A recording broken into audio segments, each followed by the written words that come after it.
अच्छा, कोई एनजीओ से कोई रिप्रेजेंटेटिव बात करना चाहेंगे? मैम उठ गई। मैं वर्ल्ड विजन इंडिया से हूँ। अच्छा, आपके बाद world vision India from Kanpur.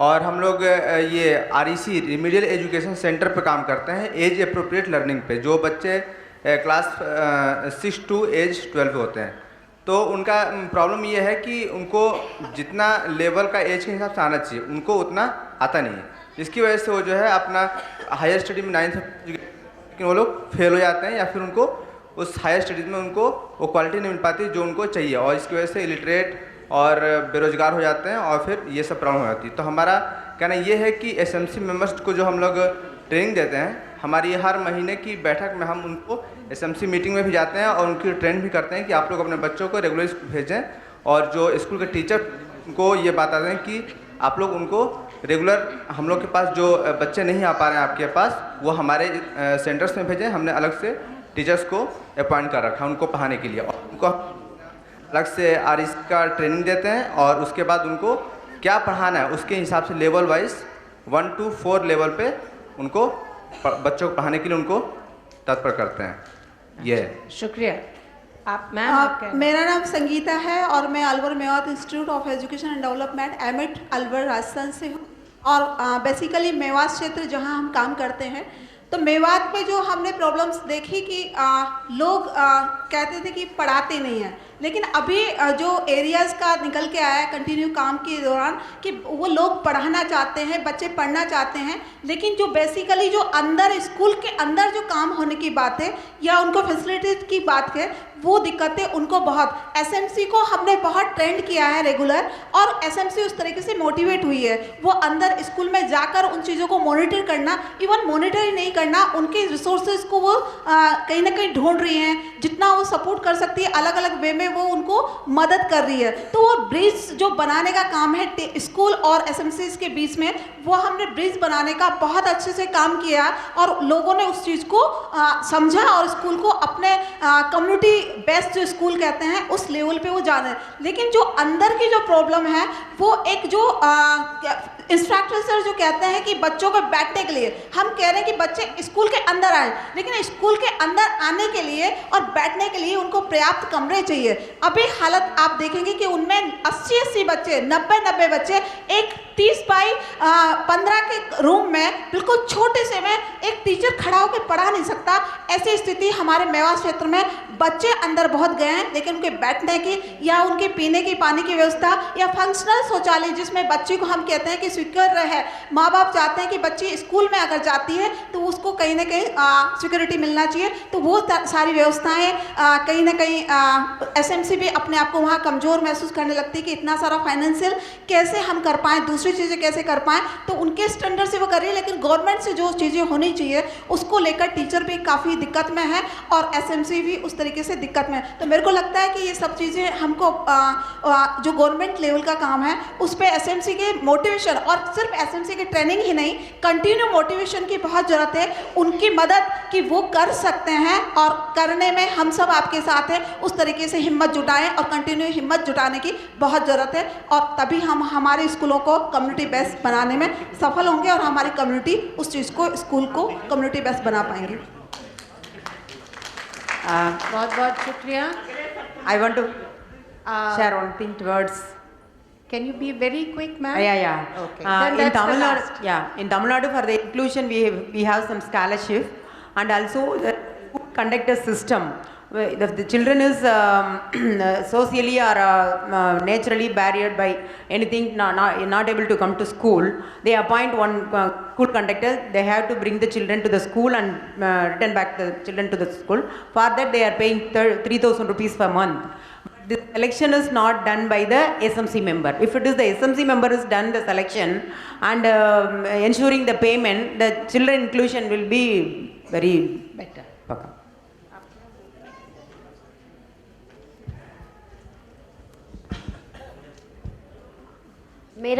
मेरा नाम रुकमनी है, बालिका ट्रस्ट है। आपका नाम अब अगली बार ले ले। हम सर एक लोग बार उधर से एक इशारा मिनट कर में, रहे हैं। बस 2 मिनट में मैं ख़त्म कर रही हूँ। 2 मिनट और- नहीं, 2 लाइन में। हाँ 2 लाइन हाँ, में। हाँ।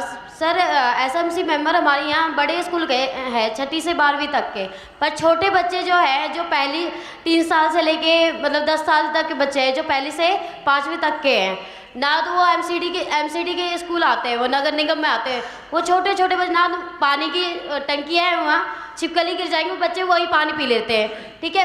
पेरेंट्स जाके बच्चों को छोड़ के आ रहे हैं तो 3 साल के बच्चे अकेले घर पे आ जाती है वापस। अगर उस समय अगर कोई वारदात हो जाए तो उस समय कौन जिम्मेदार है? और टीचर मोबाइल में लगी हुई हैं, टीचर वहीं पे बैठे रहेंगे और अगर पेरेंट्स कुछ बोलते हैं तो उल्टा रिप्लाई देती है। पेरेंट्स को वो कहते हैं कि हमारी जब स्कूल में बच्चे को छोड़ दिया है तो टीचर की जिम्मेदारी होता है कि बच्चे को सही सलामत रखे। तो ठीक है, मैम अगर मेरी गुजारिश है, मैं उम्मीद नहीं करते अगर कुछ हो सकता है एमसीडी के बच्चों को सुधारने, क्योंकि हम बड़े बच्चों को तो हम सुधार सकते हैं कमेटी बना के, पर एमसीडी के बच्चों के स्कूल में कोई कमेटी नहीं है, कोई सुधार नहीं है और कोई प्रिंसिपल अवेयर नहीं है और ध्यान नहीं देते। मुझे लगता है एजेंडा यदि आप लोग देख लेंगे तो बहुत सुविधा आपको भी हो जाएगी और जो लोग यहाँ खड़े हैं उनको भी हो जाएगी। ये जो सेफ्टी और सिक्योरिटी की बात कर रहे हैं ये ऑलरेडी रखा हुआ है आयोजकों ने, अगले सत्र में है, बस थोड़ा सा आप देख लेंगे तो सुविधा हो जाएगी। मुझे लगता है बहुत बहुत शुक्रिया। सबसे अच्छी बात तो ये है कि हम शायद सारे स्टेट की बात कर पाएँ। मैं एक स्कूल के बारे में आपको बता रहा हूँ, आप बताइए कि इसको क्या बोले हम। एक स्कूल है जिसमें बाल पंचायत बनी, बाल पंचायत में प्रधानमंत्री, उप प्रधानमंत्री, शिक्षा मंत्री सब बने, उसमें मुस्लिम बच्चे भी हैं और दूसरे बच्चे भी हैं। प्रधानमंत्री की पोस्ट पे मुस्लिम सुनिए अभी इसके बाद बात करें। प्रधानमंत्री के उसमें मुस्लिम बच्चे भी नॉमिनेट करते हैं अपने आप को कि हम चुनाव में आएंगे और दूसरे बच्चे भी आते हैं, लेकिन मुस्लिम बच्चे यहाँ हार जाते हैं, उनको वोटिंग नहीं मिलता है। वो उप प्रधानमंत्री में भी ऐसा ही होता है। 12 पद हैं, 12 के 12 पदों में मुस्लिम बच्चे खड़े होते हैं और 12 के 12 पदों में वो उनको वोटिंग नहीं मिलता है। कुछ नॉमिनेट करने थे इस कैबिनेट को बच्चे, तो इन कैबिनेट के बच्चों ने जो नॉमिनेट किए वो मुस्लिम लड़कियों को किया कुछ को, और हमने ये पूछा कि भाई इतने सारे उसमें एक भी मुस्लिम आया क्यों नहीं? बच्चे उस स्कूल के बोलते हैं बदमाश है। समझ रहे हैं आप? मतलब अंदर स्कूल के अंदर, जबकि हम बाल पंचायत बना रहे हैं इस तरह का कर रहे हैं। मैं सिर्फ आपको ये बोल रहा हूँ कि कई बार हमको समझ ही नहीं आता कि इस सिस्टम के अंदर भी जहाँ हम देख रहे हैं कि बहुत अच्छे से सब कुछ आ रहा है, लेकिन एक समुदाय विशेष के बारे में कहीं ना कहीं डिस्क्रिमिनेशन होता है, और ये डिस्क्रिमिनेशन हमने बहुत अलग अलग तरीके से सुना है। पर यदि सिस्टम के अंदर बच्चों के अंदर भी ये भावना कहीं से आ जाए तो आप समझ सकते हैं कि इसका इफेक्ट रिफ्लेक्शन क्या हो रहा हो। मुझे तो सिर्फ इतना कहना है कि यदि हम इक्विटी की बात करते हैं और इंक्लूजन की बात करते हैं तो जब तक आप फोकस नहीं करोगे मुसलमानों को, दलितों को, आदिवासियों को, और उनमें भी मुसलमानों में भी बच्चियों को, तब तक काम नहीं चलेगा। आपको फोकस करना पड़ेगा, मुसलमान आपको बोलना ही पड़ेगा, फिर आपको उनमें बच्चियां बोलनी पड़ेंगी कि बच्चियां कहाँ हैं, फिर आप उनको देखना पड़ेगा कि इनमें विकलांग भी है क्या, वो देखना पड़ेगा। यदि आप ऐसे नहीं फोकस करोगे तो आपकी आंखों से वो ओझल हो जाता है। इस पूरे दिन की आज चर्चा में भी यदि ये सत्र नहीं होता तो इतने सारे जितने नाम लोगों ने अभी बताए ये सब नाम पूरे सत्र में नहीं आते सर। हम सब से भी जो हम लोग इतने सेंसिटिव हैं उनसे मिस होते हैं। इसीलिए मेवात का एक गांव अभी भी है जिसमें 0% फीमेल लिटरेसी है, 0%। यहाँ से 80 किलोमीटर दूर है, 8वीं का स्कूल है, वहाँ पर 0% फीमेल लिटरेसी है। और वो इसलिए नहीं है कि लोग पढ़ाना नहीं चाहते हैं, वो इसलिए है कि वहाँ पर मिडिल स्कूल में एक टीचर। और ये मेवात की मैं बात नहीं कर रहा हूँ, थ्रू आउट राजस्थान की यह हालत है कि हमारे वहाँ पर स्कूल तो बंद किए हैं। उन्होंने 5वीं के टीचर को जिसकी 20 साल 25 साल हो गई 5वीं के बच्चों को पढ़ाते हुए, उसको अब उन्होंने सब्जेक्ट टीचर बना दिया है मैथमेटिक्स का, सब्जेक्ट टीचर बना दिया है इंग्लिश का, सब्जेक्ट टीचर बना दिया है दूसरे सब्जेक्ट का। अब उसने तो कभी सब्जेक्ट टीचर जानता ही नहीं है, जो HM था उसको लेक्चरर बना दिया है। और आप वंडर करेंगे कि वो लोग इतने परेशान हैं कि पढ़ा ही नहीं पा रहे। वो मैथमेटिक्स जिसने 20 साल से नहीं पढ़ाई वो मैथमेटिक्स कैसे पढ़ा सकता है 9वीं 10वीं की? इतनी बुरी हालत। और 8वीं तक तो टीचर है ही नहीं। टीचर नहीं है तो बच्चे गायब हो रहे हैं। और मुझे बस एक बात करके मैं आपको ख़त्म करूंगा, मैंने ये देखा है कि ये जो वंचित समुदाय के बच्चे हैं जिनकी हम भागीदारी की बात कर रहे हैं, इनका लेवल गणित में, भाषा में और इंग्लिश में बहुत वीक है। और जब बहुत वीक है तो ये डरते हैं स्कूल में आके भी, और डरते हैं, इनको कोई एक्स्ट्रा नहीं बताता तो ये धीरे धीरे उसमें से खिसक लेते हैं, आपके रजिस्टरों में उनका नाम रहता है। इन बच्चों के चेहरे आप देखिए, वो बच्चा पिटता है, खड़ा होता है, रोज होमवर्क नहीं करके लाता है, उसके चेहरे पे इतना डर है, और धीरे धीरे साल में, 2 साल में, 6 महीने में वो आपके स्कूल से गायब हो जाता है, बेशक आप उसको कागजों में पढ़ा रहे हैं। तो मुझे लगता है कि यदि इन लोगों को अंदर लाना है, समानता की हमको बात करनी है और सबको एक सिस्टम में लाना है, तो शायद हमको बच्चों पे बहुत फोकस करना पड़ेगा। लोगों की जागरूकता की अब कोई कमी नहीं है, लेकिन स्कूल के सिस्टम के अंदर बहुत गड़बड़ है और क्वालिटी अभी बहुत बच्चों को आपके सिस्टम से बाहर भेज रही है, इसीलिए शायद उस पर बहुत ज़रूरत है। और पूरा आरटी में भी जो एक स्पेशल एजुकेशन का कंटेंट था वो पूरा मिसिंग, एज स्पेसिफिक वाला पूरा मिसिंग है, और उसी की वजह से 8वीं पास बच्चा, जिसके हमारे राजस्थान तो बहुत आगे है, उसने बोर्ड परीक्षा लेता है, राजस्थान माध्यमिक शिक्षा बोर्ड 8वीं की परीक्षा लेता है, लेकिन राजस्थान माध्यमिक शिक्षा बोर्ड का कहीं भी साइन नहीं होता, उसमें साइन हेडमास्टर का ही होता है, फॉर्म वो भरवाता है। अभी वो 5वीं की परीक्षा ले रहे हैं, अगली साल से 3री की परीक्षा लेंगे, और सारे प्रिंसिपल हेडमास्टर कह रहे हैं इस परीक्षा का कोई मतलब नहीं है, हम लोग सब बच्चों को टिपाते हैं स्कूल में, पर टिपाना बहुत जरूरी है। तो मुझे लगता है कि ये शायद देखने की जरूरत है कि ये बच्चे, ये समुदाय इतने सालों के प्रयास से स्कूल के अंदर तो आगे हैं, पर क्वालिटी ऑफ एजुकेशन और अंदर का जो डिस्क्रिमिनेशन है वो बहुत जरूरी है। मुसलमानों से यदि आप अभी भी पैर छुआएंगे या सर पे दुपट्टा रखने की इजाज़त नहीं होगी तो वो आपसे बोलेगा कुछ नहीं, लेकिन आपके सिस्टम से बाहर हो जाता है चुपचाप। Thank you. Thank you very much, Mr. Annie Namla, Mr. Noor Mohammed and Ms. Radhika Alka जी। सत्र की उपयोगिता और सत्र का संदर्भ होना, प्रासंगिक होना आप सभी जान ही रहे हैं, और हम सब ये झेल रहे हैं। मुझे लगता है जो नूर मोहम्मद साहब ने इशारा किया बहुत ज़रूरी था, और खुल के हमें बात करनी चाहिए कि कहाँ भेदभाव होते हैं और कहाँ समावेश की ज़रूरत है। अभी पीछे से आवाज़ आ रही थी और एक एसएमसी मेंबर कह रही थी कि बच्चों की सुरक्षा के सवाल पे मैं फिर आपको याद दिला दूं कि जब भी आप कोई भी मुद्दा सोचते हैं, आज के इस पूरे कार्यक्रम में उन मुद्दों को लिया गया है। आपसे एक गुजारिश है कि हर समय जिस मुद्दे पे बात हो रही है उसी पे करेंगे। ये वो मुद्दा है जब आप बात कर रहे थे स्कूल और स्कूल के बाहर बच्चे और बच्चियों की सुरक्षा की। मैं गुजारिश करूंगा केयर इंडिया से सीमा राजपूत जी का, वो आए और अपने ढंग से वो फिर इस सत्र को चलाएंगे। आप देखेंगे आज के इस पूरे कार्यक्रम में कुछ प्रयोग हो रहे हैं, जो कोशिश की जा रही है कि कैसे सहभागिता बढ़े। स्कूल में सहभागिता भले ही अभी कम हो, इस कार्यक्रम में तो सहभागिता सुनिश्चित हो रही है। बिना कोई भूमिका के सीधे आपके साथ रूबरू हूं।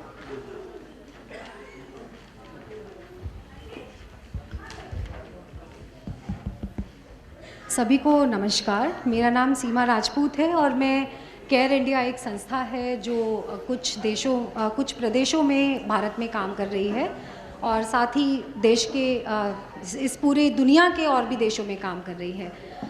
अब आप ये देख रहे होंगे कि हम इस समय बहुत ही महत्वपूर्ण मुद्दे पर बात करने जा रहे हैं, जो है बच्चों की सुरक्षा एवं संरक्षा, यानी कि सेफ्टी और सिक्योरिटी। और आप ये देख रहे हैं कि मैं इस मुद्दे पे यहाँ बात करने के लिए अकेले खड़ी हूँ। ये मुद्दा बहुत सेंसिटिव मुद्दा है, बहुत संवेदनशील मुद्दा है, और इस मुद्दे पर बात करने के लिए भी हम सबको एक साथ यहाँ पर आना होगा। इसीलिए मैं गुजारिश करूँगी कि जिस तरह से एक सिविल सोसाइटी ऑर्गेनाइजेशन या एनजीओ का रोल है कि हम बच्चों की सुरक्षा और संरक्षा को कैसे सुनिश्चित कर सकते हैं, उसी तरह से बहुत सारे स्टेक होल्डर और हितधारक हैं जिनका इसमें रोल आता है। मैं यहाँ पर, हमारे साथ में एसएमसी के मेंबर्स हैं और टीचर्स हैं और सिविल सोसाइटी ऑर्गेनाइजेशन है। शायद ये 3 हितधारक आज हमारे साथ यहाँ पे प्रेजेंट हैं। इसके अलावा कोई और भी है क्या अमरीश जी? आपने सुना नहीं। इस मुद्दे को सब ध्यान से सुने, मेरी ये रिक्वेस्ट है। मैं ये कहना चाह रही हूँ कि यहाँ आज इस हॉल में कितने हितधारक हैं, कितने स्टेक होल्डर हैं जो बच्चों के हित के लिए काम कर रहे हैं, चाहे उनके राइट से रिलेटेड हो या उनकी सुरक्षा से संबंधित बात हो। यहाँ पर एसएमसी के मेंबर्स हैं, यहाँ पर सिविल सोसाइटी ऑर्गेनाइजेशन के रिप्रेजेंटेटिव्स हैं और यहाँ पर हमारे टीचर्स हैं। इसके अलावा भी कोई और हितधारक हैं क्या जो यहाँ पर आज मौजूद हैं, जो बच्चों के साथ काम करते हैं? मीडिया के कुछ साथी हैं और CWC हैं। तो अब इस सेशन में मैं आप लोगों से ये गुजारिश करना चाहूँगी कि एक रिप्रेजेंटेटिव हमारे टीचर का मेरे साथ आए जो इस सेशन को फैसिलिटेट करने में मेरी थोड़ी सी सहायता करें। और SMC मेंबर्स में ख़ास तौर से महिलाएं, किसी भी प्रदेश की महिला आ सकती हैं। दिल्ली 8 स्टेट के, शायद 10 स्टेट की SMC यहाँ पर आज मौजूद है। कोई भी जो सबसे पहले आ जाएं, यहाँ पर 1 आ जाएं, 2 आ जाएं, जिनको भी आना है आप प्लीज़ आकर के हम सब मिलके इस सत्र को संचालित करेंगे। जल्दी से आ जाएं। और CWC के मेंबर भी हमारे साथ हैं। SMC, आप कौन से प्रदेश? दिल्ली से हैं, बहुत बढ़िया। आप कहाँ से हैं?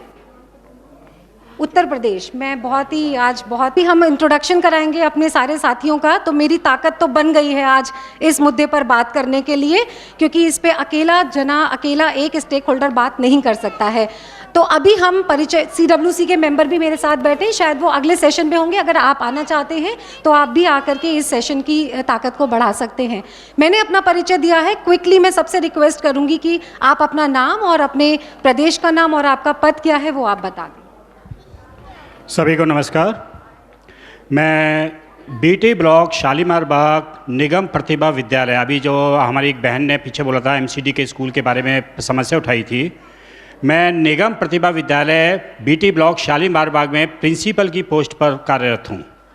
और आज यहाँ पर केवल, मेरे को नहीं लगता कि यहाँ पर कोई और प्रिंसिपल भी यहाँ मौजूद होंगे, मैं केवल आज गवर्नमेंट एम्प्लॉय होने के बाद भी छुट्टी लेकर, मैं यहाँ पर्सनल छुट्टी लेकर यहाँ पर मौजूद हूँ, सिर्फ इसलिए क्योंकि मेरे यहाँ SMC, मैं अपने स्कूल का तो दावा कर सकता हूँ कि मेरे यहाँ SMC बहुत मजबूत है।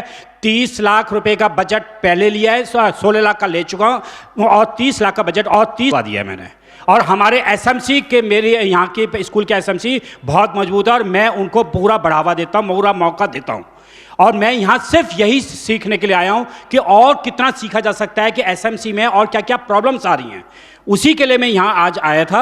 और यहाँ पे मैं प्रॉब्लम सुन रहा हूँ और आपसे मैं अपनी प्रॉब्लम्स, जो मेरे को हमारी दिल्ली में प्रॉब्लम्स है, उनको मैं आपके साथ शेयर करने के लिए यहाँ आया हूँ। आप मेरे को मौका दिया। मैं तो अभी निकलना चाह रहा था, मैंने अभी मैडम से ये बात बोली, मैं कहा यहाँ आने का हमारा कोई औचित्य नहीं है जब रिप्रेजेंटेशन हमारा है ही नहीं, सिर्फ NGOs और SMC मेंबर्स का ही रिप्रेजेंटेशन है, तो सॉरी, फिर मेरा यहाँ आना बेकार है। और मैंने आज अमरीश जी से, शायद रामचंद्र बाजी ने भी यही बात बोली थी, क्योंकि हम लोग यहाँ सीखने के लिए आते हैं। हम यहाँ कोई यहाँ नेता नहीं बनना, हमारे को कोई, हम अपनी पोस्ट से बिल्कुल सेटिस्फाई हैं। हमें अपने स्कूल में बच्चों की शिक्षा को देखना है, तो उसके लिए केयर इंडिया से सीमा जी से अभी बात हो रही थी, उन्होंने मौका दिया, उसके लिए उनका बहुत बहुत धन्यवाद। आपका परिचय बता दीजिए। मेरा नाम मिथिलेश है, मैं रहने वाली नरपराग भी जिला धौलपुर से आई हूँ, SMC की सदस्य हूँ। अभी मेरा नाम रुक्मणी है, दिल्ली से, नरला से हूँ, government girls senior secondary school से हूँ, SMC मेंबर। नमस्कार, मेरा नाम रामाश्रय यादव है और मैं CWC मेंबर जो है अवंतिका से हूँ। हम लोगों के पास, CWC के पास अभी इस सत्र से पहले जो है बहुत सारे बच्चों के जो है डेफिनेशन आप लोगों के सामने प्रस्तुत किया गया था कि किस किस तरह के बच्चे होते हैं।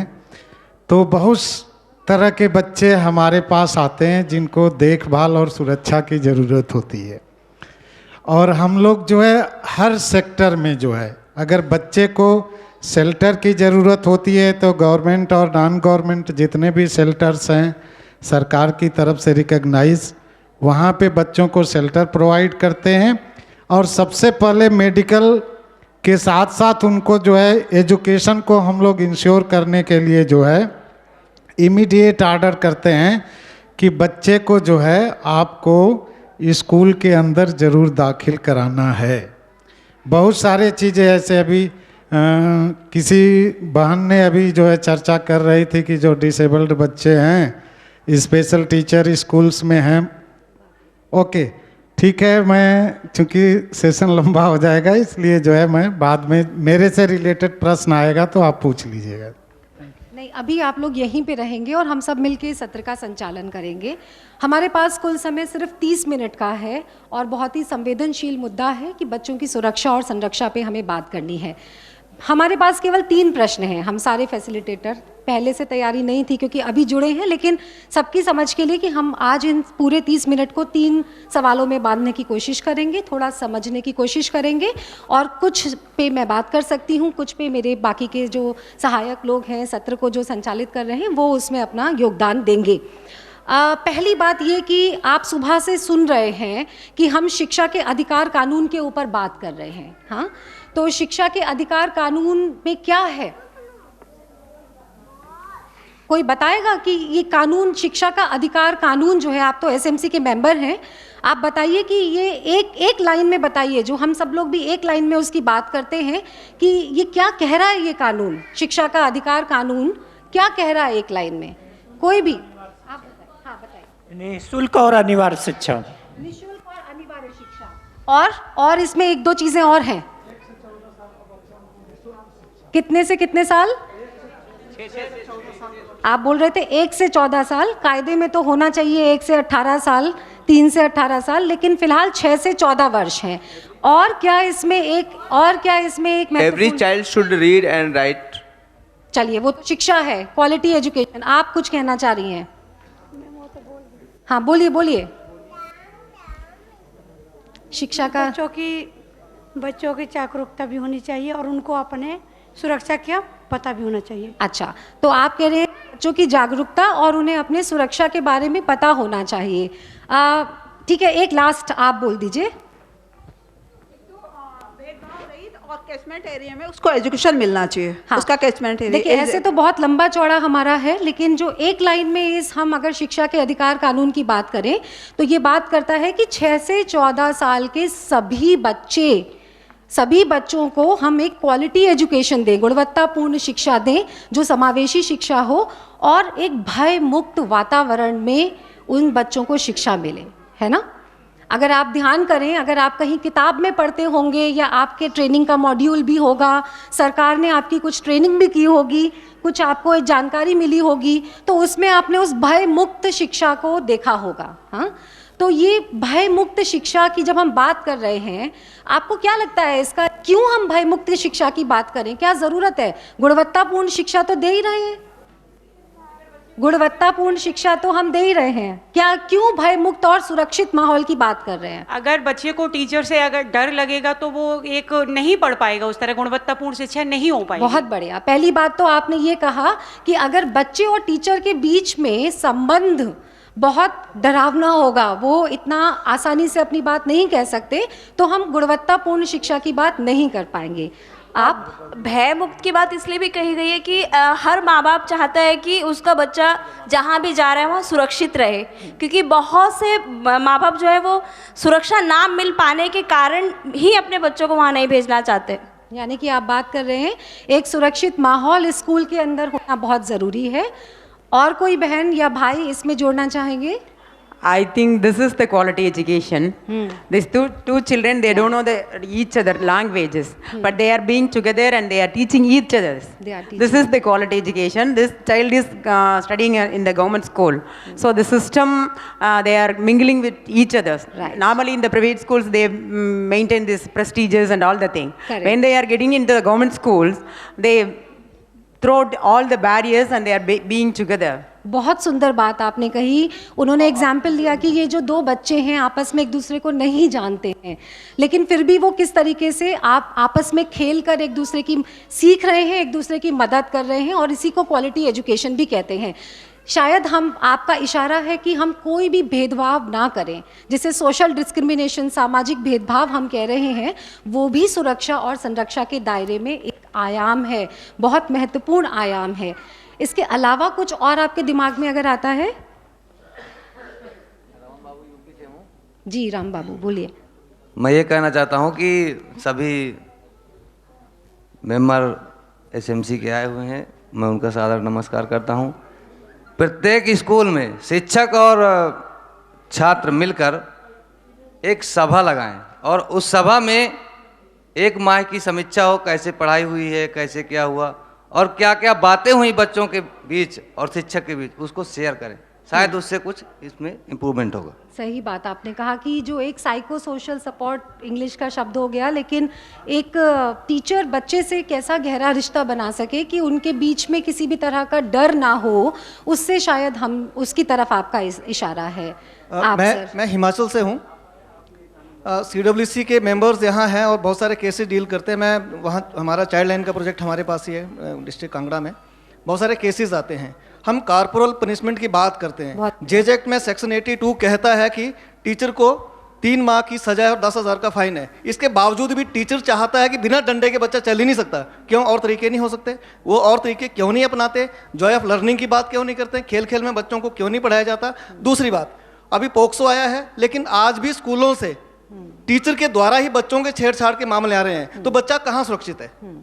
ये बहुत बड़े सवाल, चाहे CWC के मेंबर्स हमारे बीच हैं, आपके पास भी सर मामले आते होंगे और हमारे पास भी रोज आए दिन ऐसे मामले आते रहते हैं। तो बच्चा स्कूलों में भी आज की डेट में सुरक्षित नहीं है, उसके लिए हम लोग क्या उपाय कर सकते हैं? बहुत अच्छा, आपने 2 मुद्दों पे यहाँ पे प्रकाश डाला है। पहली बात तो ये है कि आपने कहा सेक्सुअल हैरेसमेंट, यानी कि हमारे स्कूल में अभी भी छेड़छाड़, चाहे वो बच्चे जब स्कूल से घर की तरफ आ रहे हैं या घर से स्कूल की तरफ जा रहे हैं, तो एक तो तब बाहर जो स्पेशली लड़कियों के साथ में जो छेड़ खानी का जो एक मुद्दा सामने, बहुत ज्वलंत मुद्दा पूरे देश में निकल के आ रहा है, उसको लेके कौन जिम्मेदार है?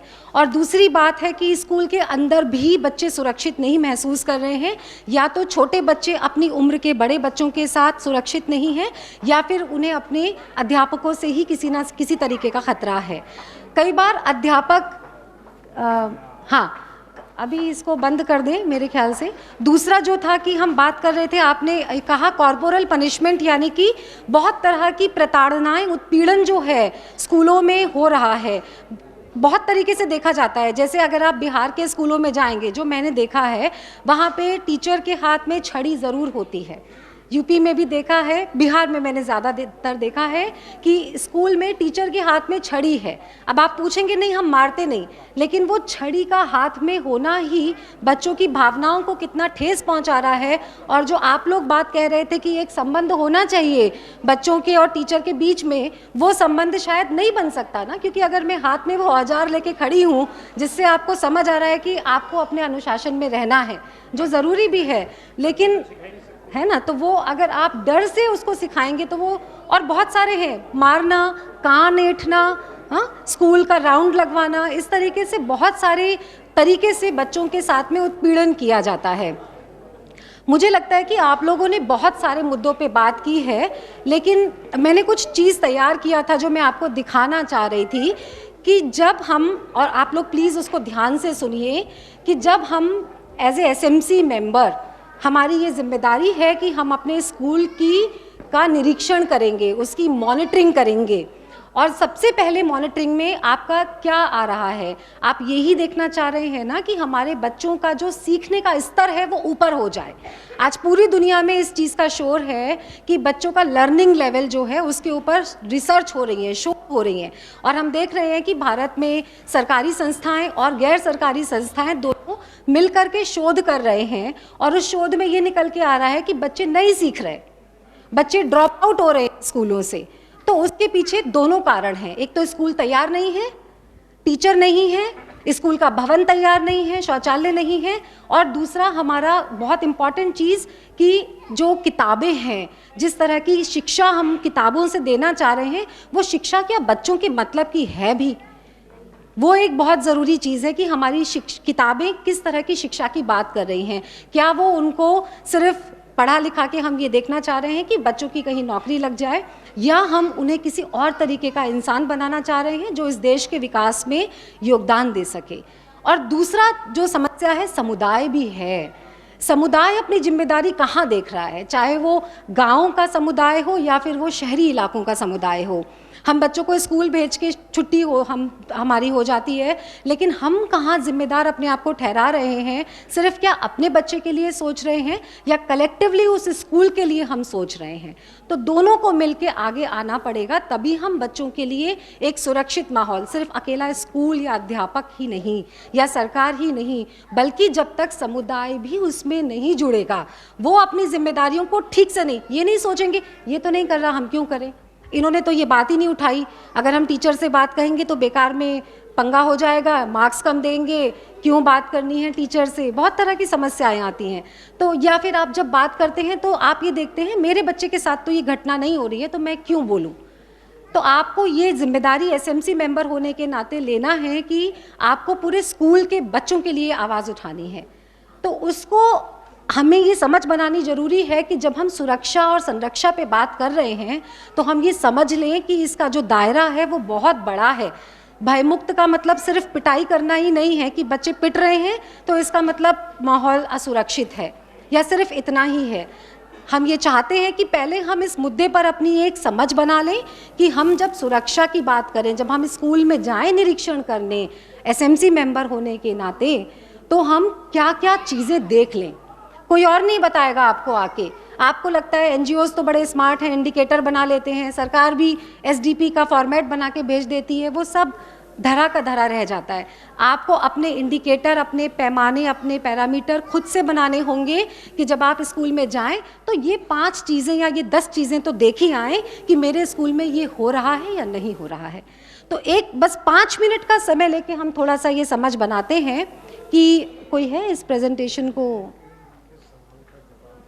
जी, तब तक वो लगा रहे हैं, आप सवाल जवाब। अभी कॉर्पोरल पनिशमेंट और सेक्सुअल हरासमेंट की बात कर रहे थे सर जी। मैं आपको बता दूं कि हर स्कूल के अंदर जो है एक सजेशन बॉक्स लगाना अनिवार्य कर दिया गया है। और बीइंग एसएमसी, सीडब्ल्यूसी तो रोज जाएगी नहीं देखने के लिए। होम्स वगैरह हैं तो होम्स में सीडब्ल्यूसी के बजाय जो डीसीपीयू जो होता है वो चेयरपर्सन होता है, वो जा कर के उसको खोलता है, ठीक है। लेकिन स्कूल के अंदर आपको पूरी अथॉरिटी है। बीइंग ए एसएमसी मेंबर आपको 3/4 यानी 75% राइट्स है स्कूल को चलाने के लिए। अब आप सोच लीजिए कि 4 हिस्से में से 3 हिस्सा पावर आपके पास है। अब उस पावर का आप इस्तेमाल कर पा रहे हैं कि नहीं कर पा रहे हैं। दूसरी चीज़ कि बच्चों के लिए सजेशन बॉक्स इसलिए रखा गया है ताकि टीचर को पता भी न चले कि किस बच्चे ने शिकायत किया है। अदरवाइज क्या होता है कि बच्चा अगर जाके डायरेक्ट बात करता है तो उसके साथ डिस्क्रिमिनेशन की बात आ जाती है हमेशा के लिए। इसीलिए सजेशन बॉक्स लगाए गए हैं कि बच्चा बिना नाम लिखे ही वहाँ डाल दे पर्ची, और उसके अनुसार वहाँ की मैनेजमेंट कमेटी एक्शन ले सकती है एडमिनिस्ट्रेटिव, और लीगल लेने लायक है तो उसको कंप्लेन करना पड़ेगा। सेक्सुअल हरासमेंट से, सेक्सुअल एब्यूज से रिलेटेड आपको बता दूं कि मैंडेटरी है। पॉक्सो के अंतर्गत जो है रिपोर्टिंग मैंडेटरी है। अगर स्कूल प्रशासन को पता चलता है और रिपोर्ट नहीं करता है तो सीधे जेल जाएंगे। ये सारी चीज़ें स्कूल मैनेजमेंट कमेटी मेंबर होने के नाते आप लोग बोलो, ये सब चीज़ें बोर्ड पे लगी होनी चाहिए ताकि लोगों को अवेयरनेस हो इन सब चीज़ों को लेकर के। आपके पास पूरी पावर है। जब तक आप अपनी पावर का इस्तेमाल नहीं करेंगे, सिर्फ बॉडी बना देने से काम नहीं चलेगा। और ये तब संभव है जब आपकी कैपेसिटी बिल्ड होगी।